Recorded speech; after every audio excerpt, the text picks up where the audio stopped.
hier de la Banque centrale européenne devait être à la fois sans surprise et historique, avec l'annonce d'un relèvement de 25 points de base des taux directeurs pour la première fois depuis une décennie. Eh bien, c'est raté. À la surprise générale, l'Institut monétaire européen a finalement monté ses taux de 50 points de base. Le taux de dépôt est ainsi passé à 0%, celui de la facilité de refinancement à 0,5% et celui de la facilité de prêt marginal à 0,75%.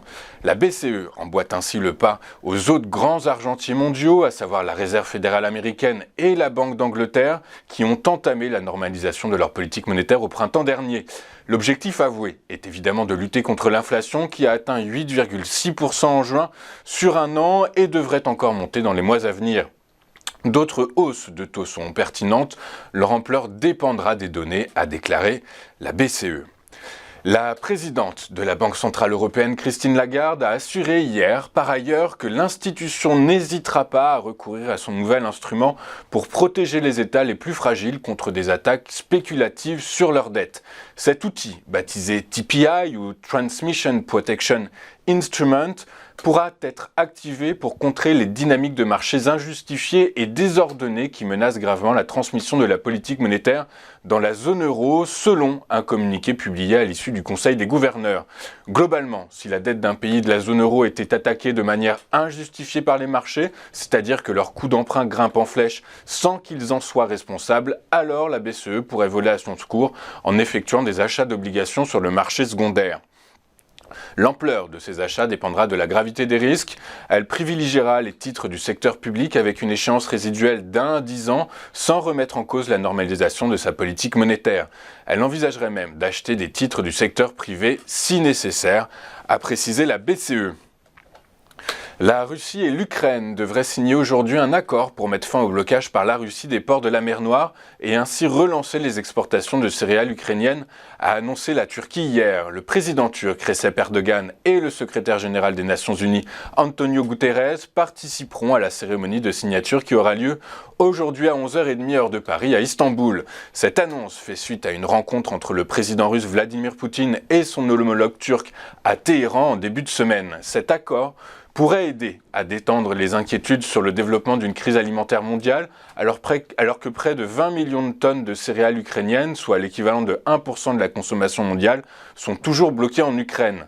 En effet, les termes de l'accord prévoient une sortie par la mer Noire du blé ukrainien bloqué par la guerre et un allègement des entraves au transport des grains et d'engrais russes. Les États-Unis ont salué cet accord avec beaucoup de réserves. Quant aux Nations Unies, elles se disent pleines d'espoir mais réalistes sur les perspectives d'une relance des exportations agricoles de l'Ukraine, compte tenu de la façon dont la Russie a bloqué les exportations depuis le début de la guerre.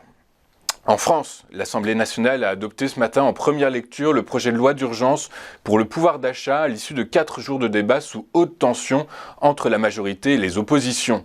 Le texte gouvernemental a été validé par 341 voix pour, 116 contre et 21 abstentions, avec l'apport des voix de députés de LR et du RN qui ont salué certaines mesures allant dans le bon sens, tandis que la gauche dénonçait un texte s'apparentant à une déclaration de guerre aux salaires. Le projet adopté par l'Assemblée prévoit une série de mesures dont le triplement à 3 000 € des primes défiscalisées que les entreprises peuvent verser à leurs employés, une mesure combattue tout au long de la semaine par la nouvelle Union populaire écologique et sociale qui réclame des hausses de salaire et notamment du SMIC. Les députés ont également augmenté de 4% les pensions de retraite et plusieurs allocations avec effet rétroactif au 1er juillet 2022 sans attendre la date de revalorisation automatique annuelle. Une augmentation de 3,5% du traitement des agents publics et un chèque alimentaire de 100 € ont par ailleurs été votés. Le coût anticipé par le gouvernement de ce paquet de mesures s'élève à une vingtaine de milliards d'euros. Avant de poursuivre notre émission, le programme de votre émission, je vous propose un rapide coup d'œil sur la séance d'hier à Paris. Les investisseurs qui ont plutôt apprécié le tour de vis plus ferme qu'escompté de la part de la BCE, ainsi que son outil anti-fragmentation.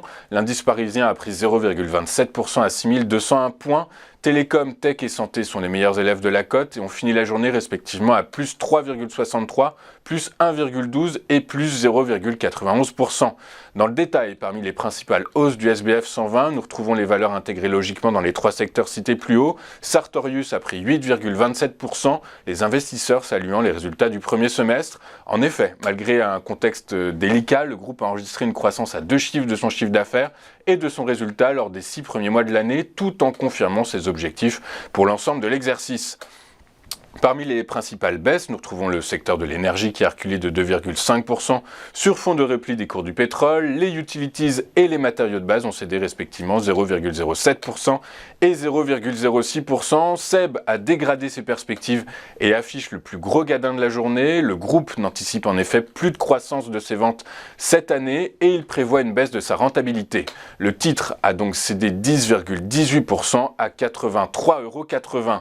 Les prix du pétrole ont donc chuté hier sur fond de hausse des réserves d'essence aux États-Unis impliquant une baisse de la demande et ce quand en parallèle la production de brut a repris en Libye après 3 mois de perturbations.